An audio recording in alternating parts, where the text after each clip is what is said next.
This is Fam Electric Ghost, and we're live on the air with Deanna Read. And we're going to be talking about connecting strategy, AI, and human-centric marketing. Welcome to the Fam Electric Ghost podcast. How you doing tonight? Thank you. I'm really happy to be here. Excited. Thank you. And a couple of questions we ask of any guest before we get into the heart of your story is what motivates you and why do you do what you do? Oh, really good question. What motivates me, I think, is I'm always kind of in competition with myself. So I just always want to improve. I always want to learn more. And then I want to be able to kind of share that knowledge. I want to see smaller businesses that maybe don't have the resources that the bigger businesses have. I want to be able to provide them kind of some of my knowledge, some of my expertise to help them compete.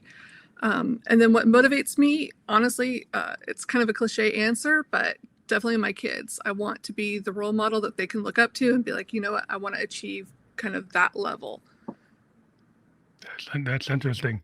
So for you're a CMO for Virtual Coworker, you're a marketing consultant, digital marketer for B2B marketing.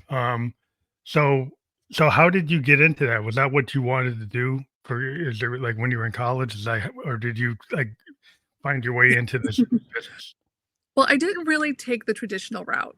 When I graduated high school, I was offered a purchasing assistant position, and I thought I had everything made. So I didn't go to college right away. I just thought, okay, it's great. I've already got this great job, and so I worked as a purchasing assistant.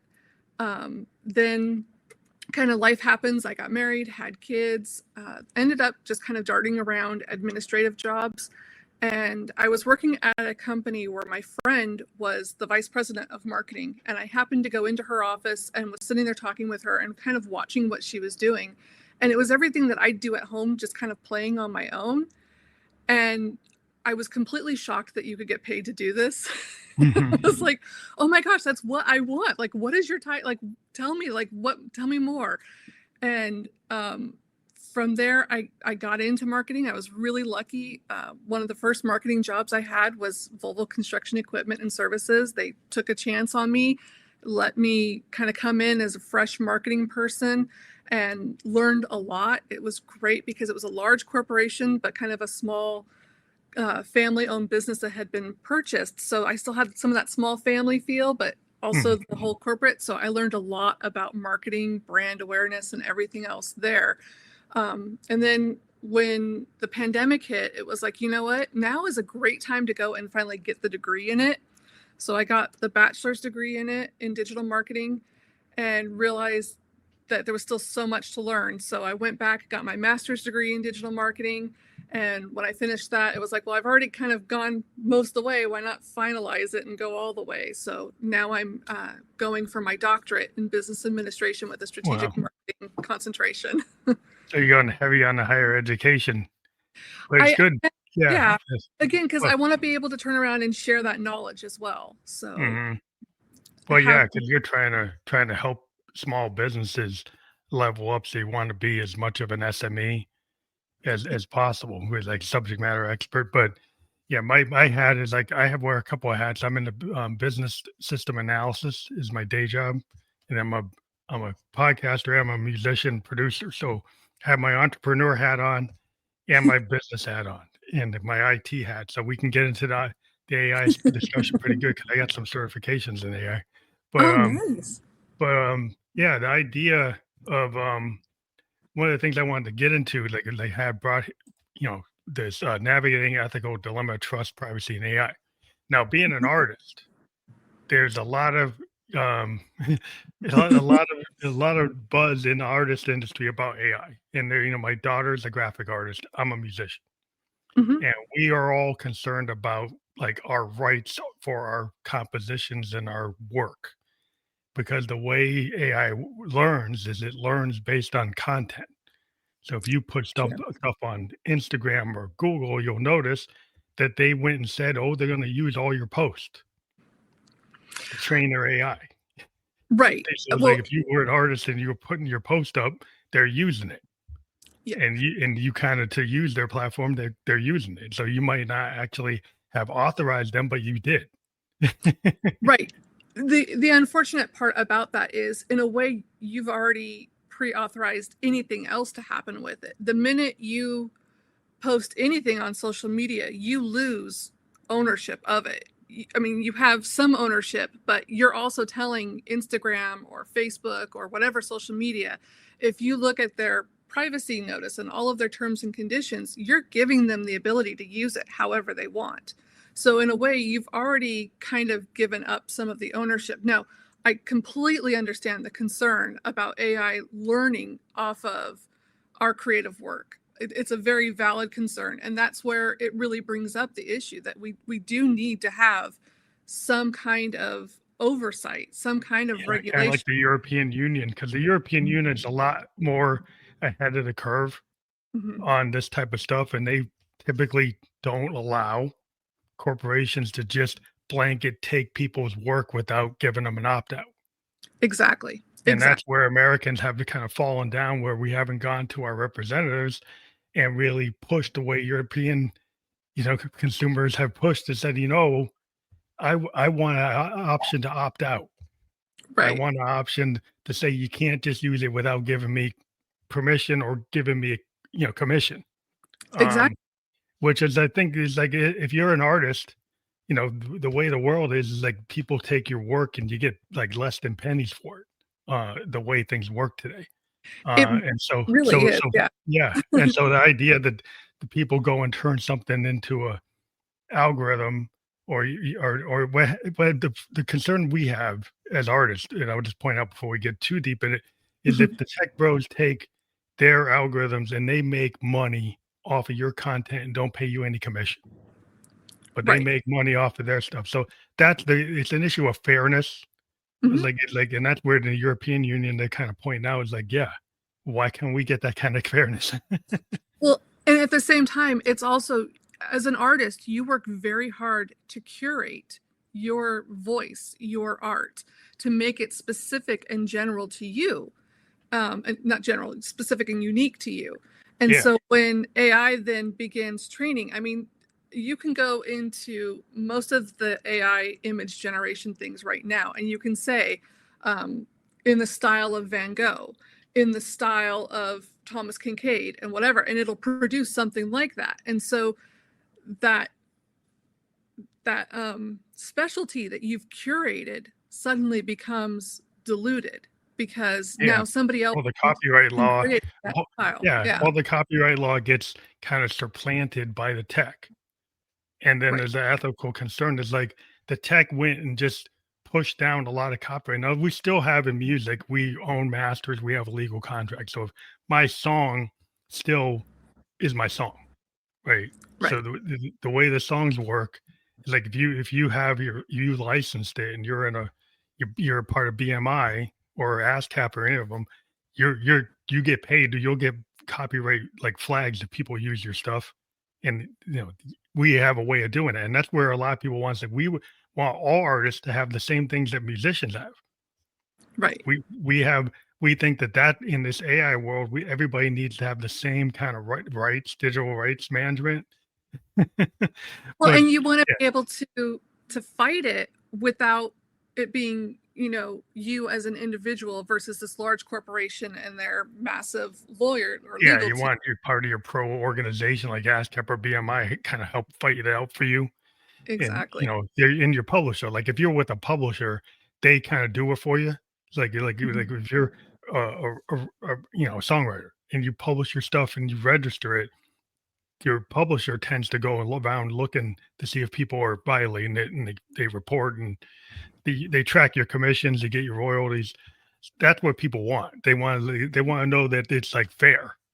Right. So Right. You don't want to have spent all this time creating your your whole art, your passion, your whole everything that you've put out into the world just to have somebody else kind of steal it from you.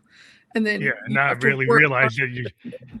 that you signed it away because you have a Google account, because you have an Exactly. Instagram account. Because a lot of people don't read that stuff. Nobody Right? does. Nobody Really. reads it, so they didn't even know that they signed it away.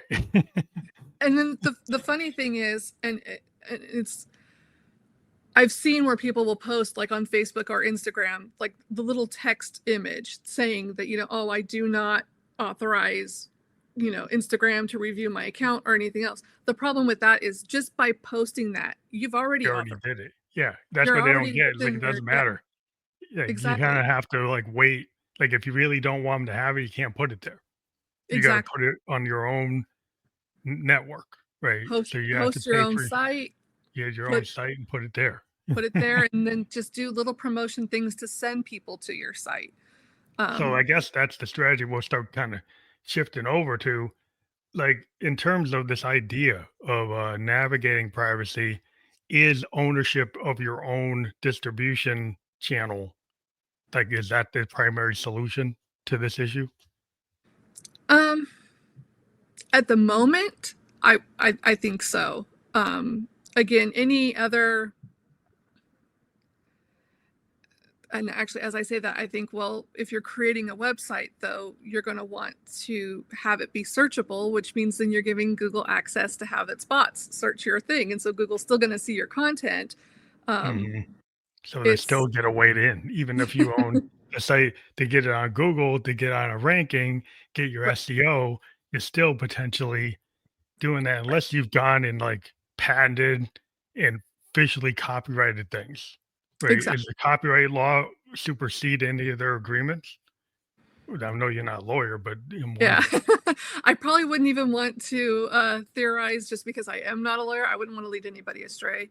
Yeah. Um, I just think there is definitely a need for some kind of oversight. And I know I saw a few months ago somebody in one of the European companies is trying to kind of launch like a consortium Hmm. consortium. I can't even remember how you say the word, but kind of like an oversight committee that is kind of looking into AI and how do we protect the privacy of users and how do we protect the privacies and the copyrights of all of the information that it's taking to make Yeah. sure that it's not violating anybody in any way.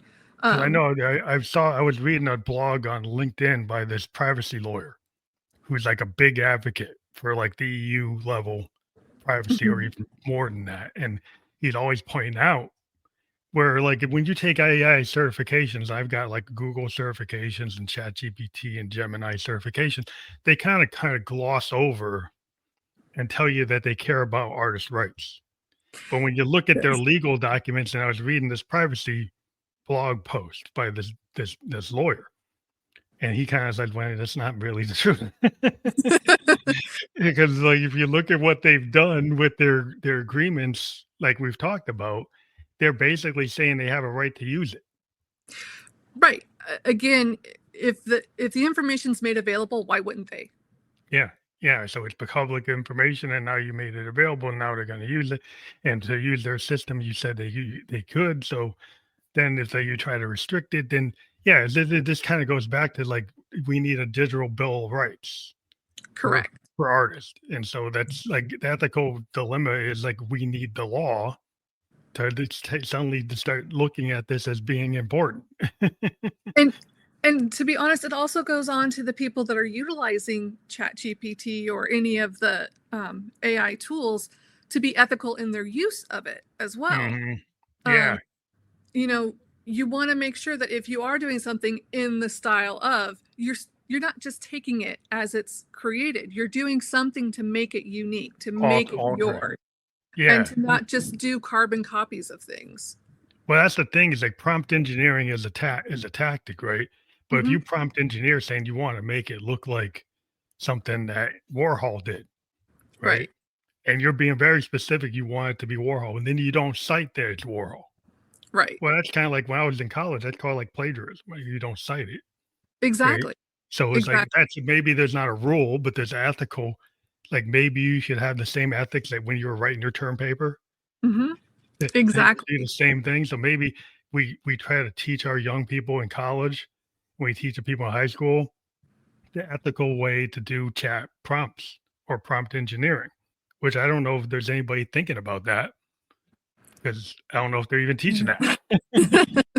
I mean, I'm not aware of it at the moment. Again, in a lot of ways, AI is still the wild, wild west. It's a total It's Wild West. Yeah. it's developing so rapidly, and I think it's one of those things we need to give it time to kind of settle in and have everybody kind of figure out their place and figure out how do we best manage it.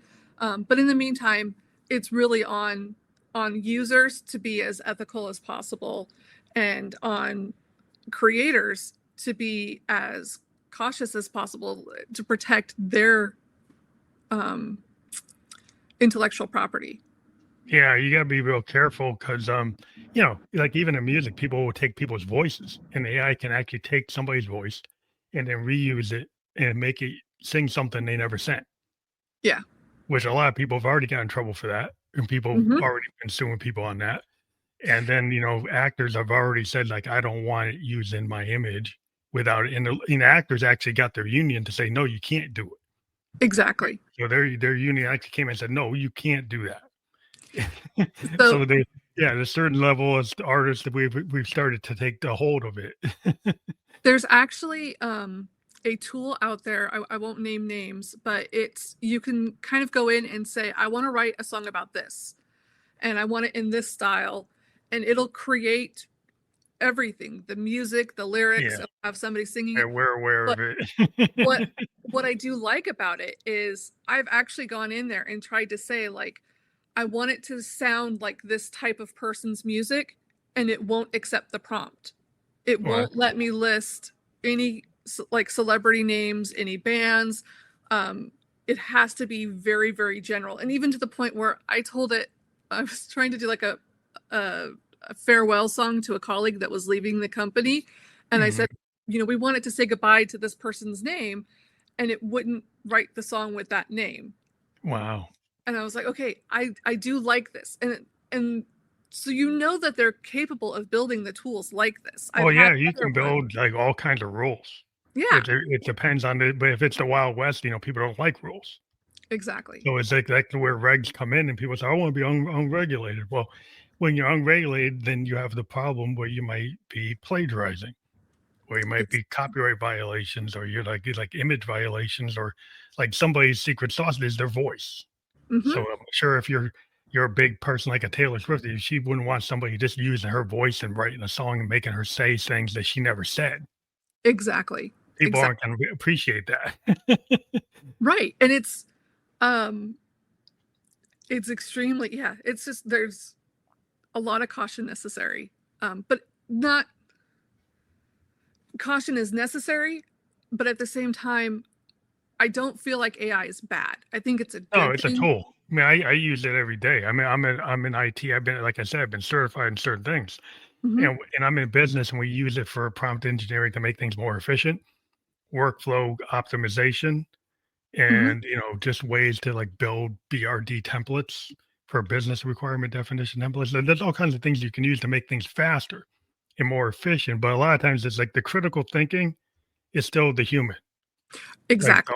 yeah, like, as a musician, I don't use AI to write my song. I use AI to help produce my song.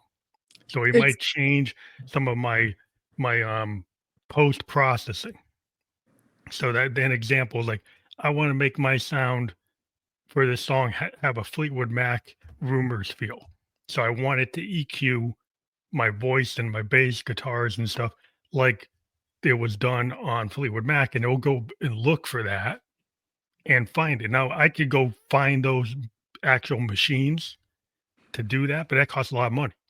So to Right. have the digital recreation through AI to make something digitally feel like you're running through some analog thing from 1974, that's worthwhile for a lot of people because it Definitely. gives them access to something they never had, right? Some Def it costs less money.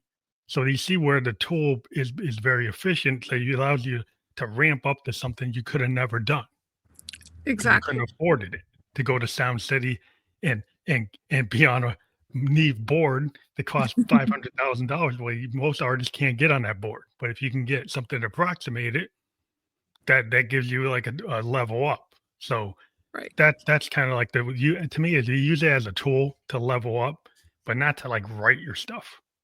Like maybe not 90% of writing your thing is probably not the thing you should do. Well, and please don't ever. I've seen far too often where somebody will put in a prompt and they'll just take the first thing that's presented to them. Yeah, And you have to kinda refine it. you do. It's definitely a process. There is no, just enter and then copy and paste. It's that's Well, they're not. hallucinations. Things can come Oh, back and give you bad information because yes. if like, there's a whole concept of, like, it can actually go and do something for, like, data a year it doesn't have, right? Yes, So if it doesn't have that year and then it actually gives you an answer, it would be, like, in actuarial science or accounting, you could get really bad numbers, and it will actually give you numbers, and if you don't check it, it's like those numbers aren't right at all. exactly. Yeah. Yeah, like There's a really interesting book that I read, and it's all about kind of the creation of ChatGPT. And one of the things that I learned is that its whole purpose is to make you happy. It wants to provide things to you. And so that's where the hallucinations come from, is if it doesn't have access to the information that it knows you want, kinda it makes will it up. create it to Yeah. make you happy. And So it so, gives you an answer, and then you normally you think you actually got a legitimate answer. right. But And most of the typically, time, a computer gives you, like, it's X or Y or 0 or 1, but then it actually gave you something that's kinda, like, different than that. right. Well, and most of the time when it errors, it's going to err on the side of what it thinks is going to make you happy. And Yeah, so so it gives you the what you you want. yeah, human nature, you're going to look at it and be like, "Oh, I increased our visibility by like 70%. This is awesome." And it may not be that at all. That's just ChatGPT trying to fulfill the request that you've given it in a way that's going to make you happy when it doesn't have all the information. And so Well, it's that's why you really. still have to quality check everything, like, in IT, like, we have a whole role, QA, uh, and the problem is, like, some people are thinking, "Well, I can skip QA with and just use AI." It's like, "No, no, no." It's like and everybody always wants to skip mhm. QA. That's the heart of the problem in IT is like, 'cause QA will say it takes 5 weeks to test this, and it'll give us 2. And it's like, well, then you wonder why we garbage in, garbage out. Like, I'm saying Exactly. it's the same thing it was in 1965 as it is now. Mhm. Garbage in, garbage out. It's like if Exactly. you don't if you give it bad data and you don't give me enough time to check it, then we're gonna have to fix it on the back end. That's why Ex you see stuff being changed all the time on your phone. Why you Yep. get all these updates because you didn't give the QA enough time to check it, so we gotta keep on updating it all the time. Exactly. Exactly. So that's the reality. So it's like what we put out there is like, it is what we know. It's like we don't know what we don't know. The Right. next day we find out, we fix it. Right. And we're sometimes we're upfront about it, sometimes we're not. Exactly. Hey, Well, and witness you wanna fix it with the least amount of, damage damn possible. it, yeah. I mean, I don't know, people read the updates they get from like the systems. It'll tell you, and sometimes it cryptically tells you, and if you don't really know, it's like, well, yeah, we kind of told you. Yeah, Did you exactly. really don't get what we told you? Wait, this was an issue? Wait, what? We exposed all your information. We're sorry. We kinda closed this open gate to your phone. Yeah, there's an open gate. Maybe you shouldn't use your text because, like, if you send information, some hacker can see it. Fully off the did you I got something on an app today saying something about, the FBI, like, saying to be Yeah, it's or true. Like, you really should be using, like, encrypted like, people use their text, and this is kinda something I learned yesterday as well. Somehow some hackers, international hackers, have been able to get into like, really deep into, like, Android and Apple, and on your messaging, you really shouldn't be sending, like, your social security number, like, checks, copies of your driver's license, and sometimes people do that wow. without thinking it's secure, 'cause, like, "Oh, Yeah. it's my iPhone." No, they can get into it. They can get into the feed, and they can steal it, and so they're Okay. telling you should use encrypted apps if you're gonna send anything that's like PHI or Mhm. HIPAA type stuff that you really don't want going around. And a lot of people don't know that. They say, "What's Yeah. PHI?" Protected, health information or like your social security number, all kinds of stuff. Like you don't really want that stuff going out unencrypted.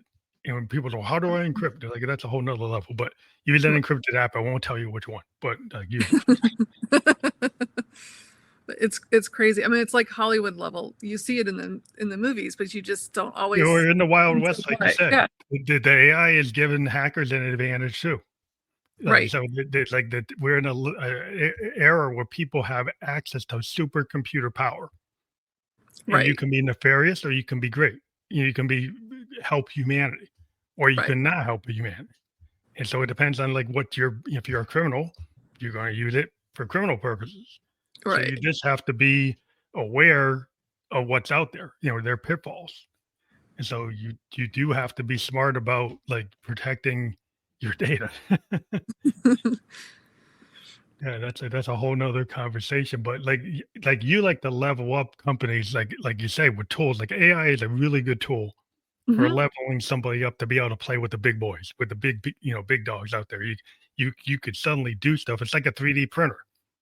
Like you can Yeah, have a small entrepreneur that can suddenly build like all kinds of stuff that CNC machines were doing. right. You can level up and you can be a small shop doing something that would have took 50 people. You're doing it with 3 people. Well, and that's where I try to kind of walk the fine line of helping people to understand that there are things that you need to be cautious of when it comes to AI, but you also shouldn't be afraid to use it and to try to utilize it. Um, with AI, there's so many ways that it can really help a very small team. Where I work, we have a small team. And I've seen my social media manager, she'll turn around and she'll go and use AI to kind of help her create a content calendar. And AI is going to remember what we did long after she remembers it. And so it Yeah. can kind of help her steer it. She's the driver, but it's going to help her and it's going to save time and it's going to save a lot of effort on her part. So there's a lot of ways that it can really benefit. You just, again, have to be cautious as to how you're using it and be ethical in your use and look for the tools that are going to be the most beneficial to you.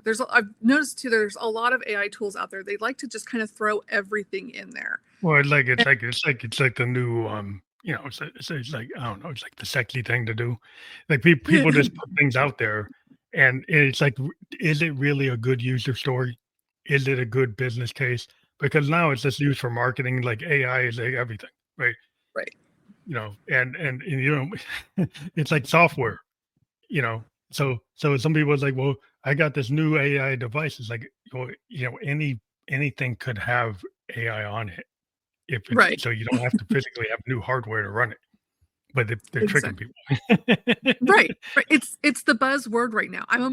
That's all marketing. That's what we do. We Yeah, find yeah. like the new thing and we make it super attractive to everybody and everything is, but it has AI. It's AI enhanced so that you're going to want to, oh, it has AI. Oh, cool. I want to check that out.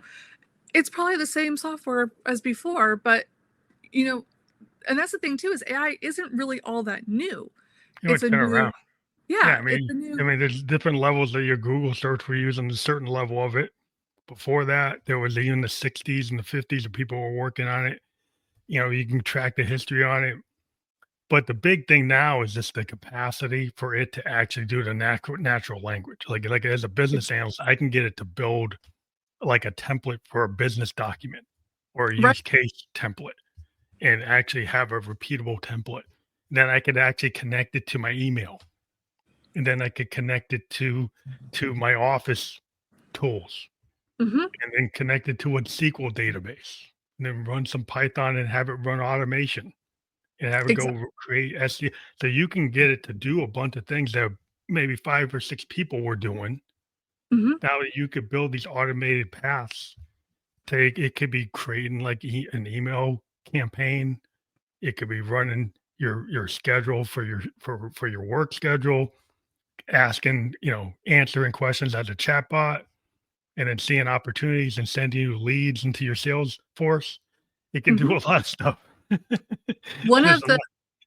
one of the greatest tricks that I learned kind of recently, I was on an AI panel with some of the alumni from the school that I went to, and somebody talked about what she does is for her social media marketing, she'll input her company's profile and she'll tell the AI tool, okay, look at this profile, look at all of our posts for like the last year, then look at the ones that are getting the most engagement and tell me what you see that's kind of On the correlating pattern, across the and yeah, data the and pattern. data analytics. Is that you're Yeah, getting data analytics and telling you like what to read out of it.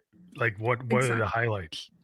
Right, which as a marketer saves us so much time. And to be honest, when you're scrolling through your social media to look at all that stuff, you end up getting distracted and it's like, oh, Well, so that's and where so that posted about natural this. language, like machine learning is really powerful, where it Mm-hmm. can actually go and look at your posts and see commonalities. Exactly. It could see patterns in your traffic, see patterns with your customers that like before you can throw it into your Power BI or your Tableau, it Mm-hmm. can pick it up faster than you getting somebody to manually build it. Exactly. What you want to do, like old world, is like you got to get a data analytics guy to manually try to figure it out. Mm-hmm. Now you can get these algorithms and run, they got Python stuff that's already built to run. They got people who built like algorithms, like AI, like packages that are already built to actually scan Google, Right. scan internet, scan like a specific thing. And actually, it's like a package that's already designed to do something. You can tie these packages and have them connect to other packages, and it's like modular design. Which But is what we it's love, it's like it's yeah, plug and play. I can plug this thing and connect to that thing. It's like, well, that's why Amazon got so big with AWS, is because that's what they do. yeah, You know, exactly. but the whole AI world is like that too. You connect it with all this stuff. I get real technical, but it ends up being like this plug and play kind of fifth generation programmer level. So Mm-hmm. somebody who's not a programmer can actually tell you can get into some of this stuff and actually get it to do a workflow without Exactly. being a programmer. Which I Right. think that's the power, and maybe the people who don't understand what we're saying, like, if you don't have to have a programmer actually code it, and you can actually get a business person to say, like, "What is that I want to logically do?" And you could actually start to do that. I mean, a programmer is gonna optimize it, that's a fact, they'll make it better, but you Right. could start to do it yourself. Exactly. And without all of the additional expensive tools and software that you would use. Yeah, I mean, I always like I said, a programmer can optimize it probably at a higher level than the initial thing you try to do, Right. but the fact that you could try to do and get something that actually could be valuable. That's like the game changer in the world we're in now. And bringing that back to small businesses that are limited on resources, limited on, human resources as well. That's where this is optimal for them. This is something that they can do to get that insight without having to invest in a developer. Yeah, or you try to get some big, like, 5 consulting company, like the big 5 to come in and they want the big bucks to give Exactly. you the insight. But now Ex- you could get the insight, and it's not the big bucks. right. Right. And it's And then probably not a long-term contract either. yeah, because then you gotta get locked into, like, whatever their world is, and they're gonna upsell you on all kinds of stuff, and you can stay more independent. So, it's kinda very Wild West again, where now I can take ownership and I can do it yourself. Right. And like in the old days, like people would build, even not, it's not even old days. People still like to build their own machine, their own computer. There are some Mhm. people that will customize custom built gaming machines, especially gamers. Right. It's like a mountain biker. I will go and build my mountain bike from the frame and buy components from all over the place. And it's not just with like some like Cannondale. I actually bought a frame and then I bought pieces of things from everywhere else to make it Wow. mine. And so that's kind of like the way this world is with the IT. You can grab all these packages and tools from these little, you get some company that sells you something to translate your meetings into insights and give you meeting minutes. And Yes. actually, and you could use the big guys or you could use the smaller guy because there's all kinds of smaller apps doing the same thing and they might have a little, you know, edge versus Right. what the big guys are doing. Exactly. And especially because a lot of times the big guys have their established customer base that they're catering to. Whereas the little guys, they're just starting out, they're trying to build that base. And so they're oftentimes willing to take a few more risks. Oh, well, let's, if you want this, we can add that to it. We'll figure out how to build that in. I actually had somebody reach out to me to look at a tool that they were creating, and they've already sold it to several customers. And he was saying, is this something that you guys think you could use? And I said, well, we could, but there's just this aspect that probably wouldn't work for us. We'd probably need it more like this. And we ended the call with him like, I'm going back to my developer and I'm going to see if we can build this in, because they're a new company. They're trying to they're get willing to do it. base. It's like small business. A small business is willing to kind of right size it and listen to the customer and Mm-hmm. actually not do what the big guys do. Is like we sell a system and we get the big, insurance companies I work with, like they all use these like policy administration systems and they get locked in by these big companies that build these. And, the big dogs control what the system can do. So if Exactly. you're a small mid-range insurance company, you want it to do X. And well, the big guy doesn't want to do X. So you're going to have to build that yourself. Or you go find people now that are making, blockchain, AI enabled apps that can do things faster than these other guys that take 2 years to build something. Yeah. Now you get companies that can do something in 3 months, 6 months, and you're like, what? You can actually get that to me in 3 months, 6 months versus that 2-year cycle? That's Huh? like the big game changers happening now. It's like you Oh, got yeah. mid-sized insurance companies saying, I don't have to wait 2 years Mhm. for my product development. And that's the thing, is technology has just made it where everything moves so much faster now. So Yeah. much There's a to lot of opportunity because if you can get with these smaller companies, yeah, I actually like I used to work with bigger companies. And now I'm actually with more of a smaller company because Mhm. I found it's like more agile, Yep. more willing to like listen to me, and actually, if you're a worker and you've been in this industry like 30 years, it's like if you have people that actually listen to your ideas and then let you do it versus like putting it, and then the boardroom says no, no, no. Okay, like I guess you guys are just no people. Well, and as a human-centric marketer, that's like what I absolutely love. Those smaller companies, they can really cater to their client or their target audience.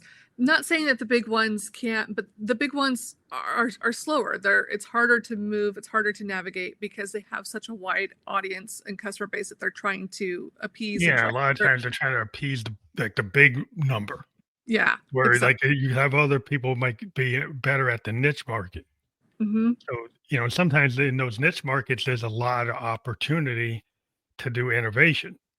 Right. Yeah, because you can like customize stuff, and then I just like being a creative person. Like if I like to throw the kind of oddball idea Hmm.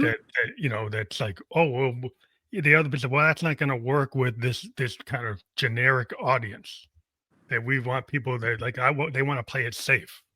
Right. Where if you get somebody that's more willing to be on the kind of cutting edge, because it's like, well, that's our secret sauce. It's Right. like we think different. It's not the same as this. It's not cookie cutter. It's not just a clone of this, clone to the same thing. So, It's differentiation, differentiation, differentiation. like, why do you go to a local donut shop versus the big chain? Because each individual small donut shop has a donut that no other donut shop has. Exactly.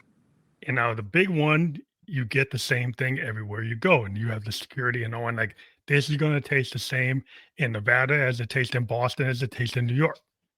But Right. sometimes I don't want that. I want the thing to taste different, right? And so if you get the customer says, I want the food truck. Right. You want the local flavor. Yeah, I want that. Which is like, well, that's not, I can't reproduce that everywhere. It's like, well, I don't want it reproduced everywhere. So what do you find the kind of micro level stuff like micro strategies, or um, they're not as like they're not trying to be like everything to everybody. it's the larger companies have greater resource to bring in the tools where they can really personalize, but to be able to kind of change course, bring in new policies, new products, new services, and everything else like that. That's going to be your smaller businesses. They're able to be much more agile like that. And they're more willing to take a chance and take a risk because Mhm. it's not that they have less to lose, because a lot of times they have everything to lose. Small business, it's also make or break with a lot of Yeah, them. yeah. Can they do that? Uh, It might be the end. They get right, like right, like Atari, they made a bad decision on right. a long time ago with ET. They bet the farm on ET, like, they made this game and nobody liked it, and then they buried it in the desert. Oh, That's an old RIP. IT story.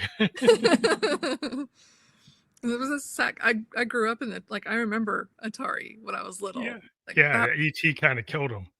They Yeah. bet the farm on ET, and then they couldn't sell Ah, it. There's crazy. more yeah, it's like, oh, it's like, that's such a sad thing. I love my 2600, but But yeah, and look, here all these years later, we still talk about Atari. yeah, but it had an impact. It was, Mhm. but then the big guys like the Sonys and the Nintendos came in, and the Microsofts came in, and they kinda own it. Yeah. Like, in the early days, you had ColecoVision, you had Intellivision, you had, like, a lot of companies at the beginning of the home video game. There was a lot of different companies. I had probably each one of them. I was, like, really a kid that was, like, a nerd. I was like, "Oh, a ColecoVision and television." It's like, I like the fact that it's different, Right. but then the people started to just, like, whittle it down. But I think even now today, people like to go and have, like, custom games that are made by gamers, on these little sites. People build, like, their own games. Oh, like yeah, It's a big thing in out on the net now. yeah.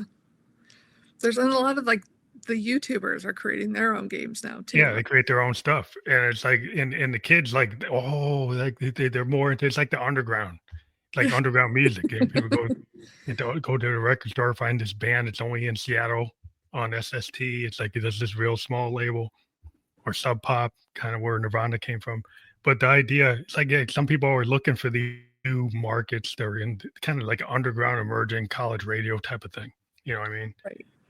I think everybody's always looking for that. It's like, "Yeah, you know what's popular? Right. I wanna find that food truck type thing." People look for something that's different and that also strokes what they enjoy. Um, Mhm. and if you can get, I mean, that's why you see all the brand collabs, because you can take two things that somebody likes and bring them together, and it just makes Hmm, it so yeah. much better. So you've got Yeah, your YouTubers that already have these built-in audiences. You know, if they're doing YouTube, they're probably going to be gamers as well. You bring those together, and it's just magic. It's money. yeah, you try to get the cross collaboration, Hmm. it's kinda like you bring in a food company with a beverage company, with a gamer, with a software company, it's got a game, and then to kinda cross collaborating, kind of throw the thing into the game. You One you of you see little, like, ads inside of the games. yeah, It's one like of the it's a new things, opportunity. one of the weirdest collabs that I've ever seen, and yet wildly successful from what I've seen, is makeup companies using like food as their makeup inspiration. So I've Wow. seen like a makeup company that collaborated with Chipotle and they had Mm. colors that were kind of Chipotle colored, Well, that's like cool. eyeshadow or whatever. And it's amazing how quickly it would sell out.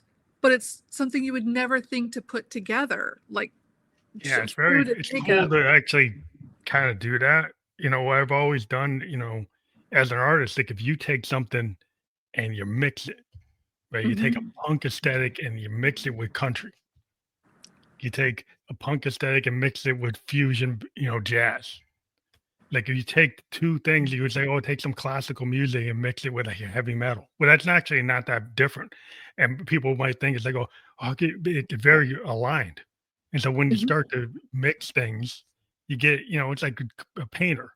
They mix the colors to get different shades and different it's a style. We call it, like, sound painting. We mix Mhm. things and because it actually creates the new thing. Like you can stay within what you think is going to work, or you can kind of push it. Mhm. And mixing the colors of the sounds is the same kind of idea. So I love that term. I'm going to be finding ways to insert that into conversation. Sound painting. It's important. I mean, it actually goes back to George Martin and the Beatles.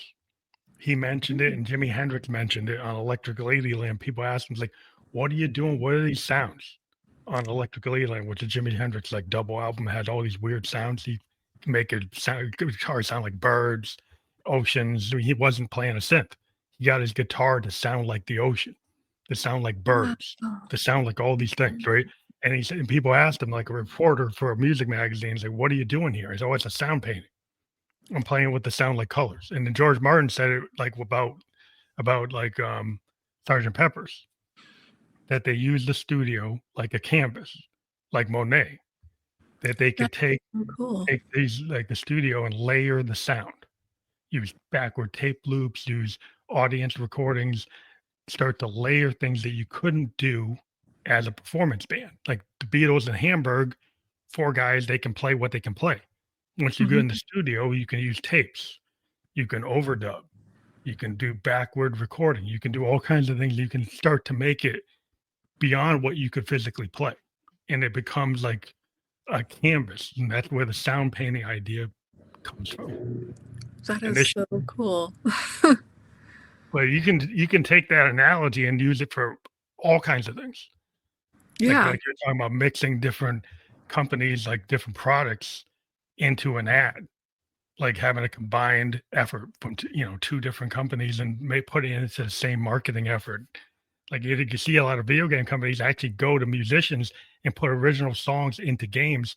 And as musicians, we actually make more commission if we have the song inside of a game than putting it on Spotify. We get a higher rate. Yeah.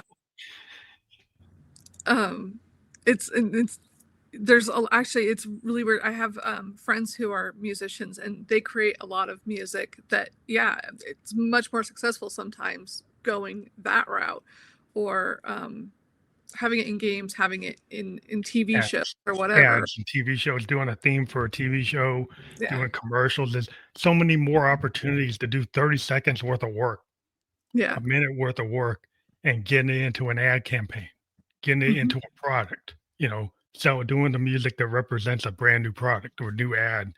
And these ads go up on inside of in malls, on radio. There's like a whole set of music that can go to like where you hear stuff in the mall and the music type of things. Yeah. You can sell your music to that. You can sell your music for sync licensing, for TV, independent films, video games, anything that needs music. There's a lot more opportunities than trying to hit the top 10 list. Exactly. And I think they're well, stable's not the right word, but um in a lot of ways they perform better over time. Yeah, and if you get known in that market, you keep on getting people coming back to you. Hmm. Like if you can get your stuff placed into a game, then the game developers are gonna probably keep on putting you in their games because they Exactly. tend to do that. So it's like if you get placed in an independent film, then tons of independent film directors say, "Oh, I'm gonna go to this guy." So Yeah. once you get into these markets, you get a lot of repeat business. Now, have you, because I know you said that you're a musician, have you been in I've maybe got some stuff that's on Twitch. I got a deal with BMI, and my like gamers and stuff can use my music, and I get a higher rate if they use my music on Twitch. So I got a BMI contract that does that. And awesome. so there's all kinds of things you can do. You never you get opportunities. And I think in so many aspects in a lot of our professional careers, the limitation is just it's up to you. Like if you You gotta think out the box. yeah, You exactly. gotta like a lot of times you get to ask people. You talk to people. Like your Rolodex is so effective. Like people you've met, people you've talked to. I mean, even this podcast, I've talked to 1,000 people since 2016, and Wow. I get opportunities.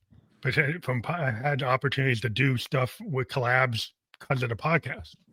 People have come to me and asked me to do something because they heard I was a musician. I got a gig to do something, because and it wasn't, necessarily that wasn't the point of the podcast. But Right. then Right. it's like you get opportunities because you meet people. The more you put yourself out there, the more you expose yourself to different knowledge, just different roles, different aspects. It just Yeah. opens up so many opportunities. I think it's dangerous to get tunnel vision in anything. Yeah, it's just the whole marketplace. It's like a lot of times, like LinkedIn itself has gotten saturated as like a new kind of like influencer area. I know. And It's so it's like people were like, well, I thought it was supposed to be for like a job site. Now it's like Instagram. yeah, I I really have mixed feelings on it. I It's been really weird to open it up and now see so many Like, influencer like videos on yeah, it. it's like YouTube, Facebook, Instagram. And I'm like, Yeah. is that the point? And some people are saying I kind of need you to be the way you used to be because I'm trying to find a job. Right, right. And and at the same time, how many of the videos have you actually watched? I don't go to LinkedIn to watch videos. Well, that's not the point. Like, if I'm going to TikTok. Like, Yeah, if I want to see what's hip, TikTok is the place. right. That's the most hip place there is. And Right. then there's, and they might get people get mad. It's like, oh, what about Instagram? What about this? It's like, well, okay, well, that's just my opinion. I'm a musician, but Well, that, but I mean, you look at unfortunately, it also it is what it is. Yeah, Instagram is there, but Instagram in a lot of ways, Instagram started falling behind. And then, kind of back to that conversation about innovation, instead of innovating on their own and like, oh, we want to try this and oh, we should try this, they were looking at, okay, well, gosh, TikToks were really going off. Let's introduce reels and let's do the yeah, same well, they kind of thing. cloned it instead of Yeah, being original, which exactly. is like the danger, like Mhm. in the music industry, like you get the monkeys because the Yeah. Beatles. Now Yep. the monkeys, they like, they're not the Fab Four, but they're No, actually good. they're But good, they were, but but they're not the they had Beatles. help. You Not the had the Beatles. whole, It's not that. yeah, they had the magic of Hollywood helping them out Yeah, to it's a get good. different. It's like they're Yeah, trying to be like that, but it's not exactly that, and you kinda know. So right. you know there's like that's not a Lennon McCartney song. Exactly. That's a Neil Diamond song. I I think it's really, really I always put it like an analogy of you're running a race. And if you're so busy looking at the competition to the side of you or behind you, you're not going to see any obstacles coming up in front of you. You're not going to be able to focus on just getting to the end line, getting to that success. You're going to be too busy looking at everything else and distracting yourself. And I feel like that's kind of what Instagram's been doing. And a lot of Yeah. the social medias. Yeah, I, they're all kinda you want people to kinda do what's the new thing. Because mhm. I like, as a musician and a podcaster, I initially started the podcast talking to, like, independent and emerging singer-songwriters. So I've got my ear into all these underground places from, like, Mhm. Australia, Netherlands, all everywhere, right? Even in Tokyo, Oh, Japan, I listen to all kinds of stuff.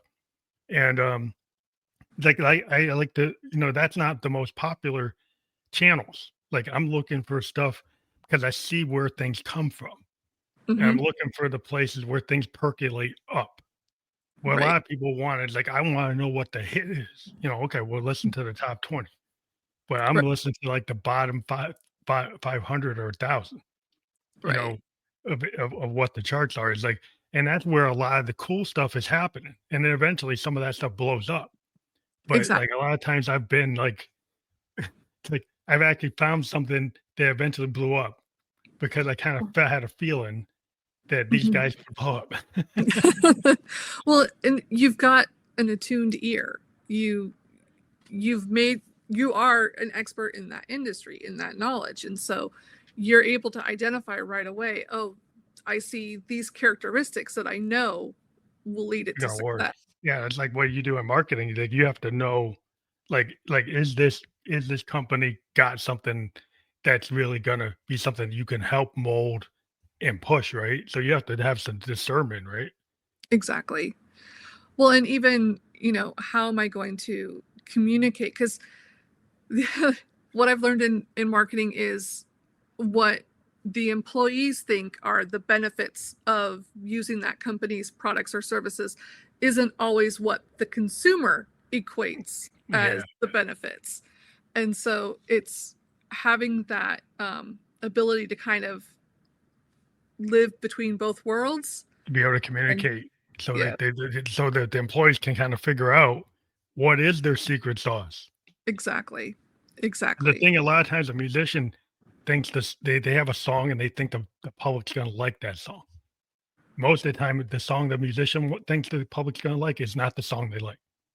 Exactly. There's like all these other people around the musician that actually find like, and the musician will be sitting there it's like, well, that's not the song. And then well, that is the song. Right. It's like we don't even know like our own work, what's gonna work. So we have to depend on a lot of times other people. Now we love the what we did. Right. And we might personally like we have a lot of feeling for it, but sometimes it's the song that we don't think is actually gonna connect. It connects. And it's like 'cause we're got tunnel vision thinking on what we want. Right. I was Like gonna probably say, I like the think employer. sometimes we get too close. We're just too close. It's a it's a labor of love. This is, the product of my blood, sweat, and tears or whatever. And it's hard to not have that tunnel vision, which is where it's great to have that team around you that can kind of help discern. Yeah, and help a company figure out like this is what you guys are really good at. This Hmm. is the service the public wants. And like you think this is the service they want, but like this is what they want. So if you Right. can help somebody from making that mistake where they put the ET out and they Well, got to bury them in the desert because nobody buys it. exactly. And in the absence of that team, kind of bringing it back to AI, that's where AI can help. Like AI can sit and really analyze that kind of information. And, oh, well, this is what I see. This is where I think The it would be trend. So you beneficial. can run a really good analysis to see like this is where you could actually have an impact, like your service or product. You could actually have inroads and you have access to the data analytics that maybe only like the top tier companies had. Right now, you can actually get that level of data, Exactly. which makes you like really smart. Like, like suddenly, like I'm looking really smart because I got people making me look good. My reports are much more fleshed out. Yeah, because people must be really happy when they're like, wow, these insights are actually working. You know. Right. Definitely. It's again, it's just there's a lot of benefits. It's very, very helpful. So has there been like any kind of like I would say like a takeaway that people would not expect, like something that you found that was unexpected that you think would be a really good story to tell people, like something that you were working on and it had, I don't know, you can kind of you understand what I'm trying to get at. Totally understand. And I don't know if this is kind of the answer that you're looking for, but it's been on my mind a lot lately. Is I see a lot of freedom, or I'm sorry, fear of failure, Mm, and I think it's very, very dangerous to have that fear of failure, because if you fear failure, you're never going to try. You're never and yeah, going to, stay safe. yeah. Staying And safe is like you don't go you anywhere. become, yeah, you become stagnant. And so there's a lot of times where, um, to be honest, being a guest on a podcast, I used to have very, very crippling stage fright. I Mm, couldn't even be on a conference call without choking up and being afraid to like even talk. It was absolutely horrible. And I kind of realized that that stage fright was holding me back. mm. There was so many things that I really wanted to do that I couldn't do because of it. And it came down to I didn't want to look like an idiot. I didn't want to, say the wrong thing. And all of those fears were really holding me back. And Yeah, you weren't thinking about like what all the positive things that can happen. Exactly. People tend to focus on the pessimistic things like I'm gonna mess up. But what if Exactly. you don't mess up? What if you And actually get an opportunity? What if people like what you're saying, but you focus on like I'm gonna flub it up, I'm gonna stutter, I'm gonna do this, I'm gonna do that. So all the negatives come up and then they freak you out. there's a Shel Silverstein poem called The What Ifs. And it talks about, last night while I lay thinking here, some what ifs crawled inside my ear. And it's all these, what if I do this? What if it goes? And it's all negative, negative, negative. And I think we allow that quite frequently. We let those what ifs in. Yeah, bad self-talk. Yeah. Yeah. But at the same time, so what? If I make a mistake on a podcast, if I say the wrong thing, oh well, I've gone and I've had that experience and now I have that lesson. And now I learn, okay, next time I probably want to do it a little bit differently. It's, you know, It's like rehearsal. Like you yeah, can't get to be a musician without playing some bad notes on, exactly. like all the bad notes that ticked everybody off that was around when you were Right. learning. But like Despite what our eventually, moms and our grandmas said, none of us came out and just stood up and started walking. Like, yeah, it's just a you lot of have to work. learn. It's Yeah, like when you ride a bicycle, you know you're gonna fall, you're gonna scrape your knee, you're gonna do that, right? And you don't care because you want to ride the bike. That's the way it exactly. was. I'm a child of the '70s, and we didn't care Right. because I want to ride that Schwinn Gray Ghost, and Yeah, I kept on riding it, and I was just scraping it up. I'm like, oh man, I scraped it up. I wanted this thing so bad, but it's like I had to learn to ride it, you know? exactly. Exactly. And somehow we've turned into a generation or a group of people that we're so afraid of failure. It's become such a dirty word that we're not taking those chances. All these And big CEOs, everybody follows that they have a lot of failures before they got where they got. right, right. And we never highlight that. We But always they just always talk want to about, act like it went oh, 0 to 100. yeah. It's you hear a lot too, like with the actors and actresses, all of a sudden they become like the hot item. Everybody was talking about them and they talk about, oh, they were an overnight success. And you always hear them like, no, I'm not an overnight success. Lady Like, Gaga talks about it, how she was in New York, like being herself mm-hmm, without her makeup, without her stage presence, and it didn't work. And then she kind of did a reinvention. We right, created Lady Gaga. right. Right. She tried to do it kind of like Bowie. Bowie back in the day came out as David Jones, kind of looked like a Beatle clone. Didn't work. When he came out and he had that Ziggy look, suddenly he's like, "Oh, he's this space guy. What's this?" But Right. that wasn't the Beatles. He was trying to kind of clone the Beatles. That Mm-hmm. didn't work because that was already done. Lennon, McCartney, Harrison, Ringo, they were already out there. Like he Right. needed to differentiate, and he found something. He And they found that theatrical stuff he did. they both made very bold choices and they took a risk and it paid off. Even if it had failed, it was a lesson. They change something, they manipulate, and then they move on and they're able to continue. But you've got to be willing to take some of those risks. Now, that doesn't mean you just go all in, Yeah, yeah. like Atari with ET and just, okay, everything's going to go on ET. Everything's on ET. You've got to be smart about it. Yeah, But, yeah. you can't be afraid to take these risks and to take, steps towards improvement one way or another. Right. There's always going to be haters, but the way I look at it is like law of attraction. Like whoever, when you put something out in the world, they're going to people that like, I feel that really speaks to me. And then there are going Hmm. to be people that don't. Like if you focus on the people that don't, then that's like the negative self-talk. Like Right. who you have to focus on is like this tribe of people that suddenly love what you're doing. And then you kind of go to that because the world is so open with the net.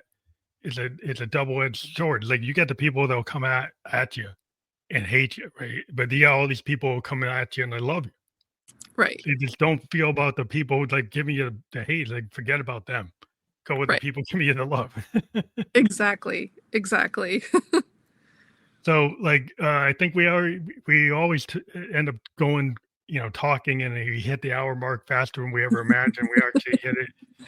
But we do have your LinkedIn.com and it's LinkedIn /in and then Deanna Read 1. Yes. and that will be fully clickable, and people will be able to connect with you on your LinkedIn, right? Oh yes, definitely. I always believe I connect with anybody that reaches out to me because there's always something I can learn from somebody else. Yeah, that's why we do the podcast. We get to hear people's stories, and we learn a lot. You know, being a storyteller, the more people I can talk to, the better story writer I can be. Exactly. So I think, Ex- yeah, it's a two-way street. It's always good to have that interaction. I want to thank you for being a guest on the Family Electric Ghost podcast. We're just live on Facebook, YouTube, and Twitch, and we'll be on a lot of platforms where you can listen to or watch a podcast by tomorrow. I want to thank you again for being a guest on the Family Electric Ghost podcast. Thank you so much. I really enjoyed the talk and the time on the podcast. Thank you.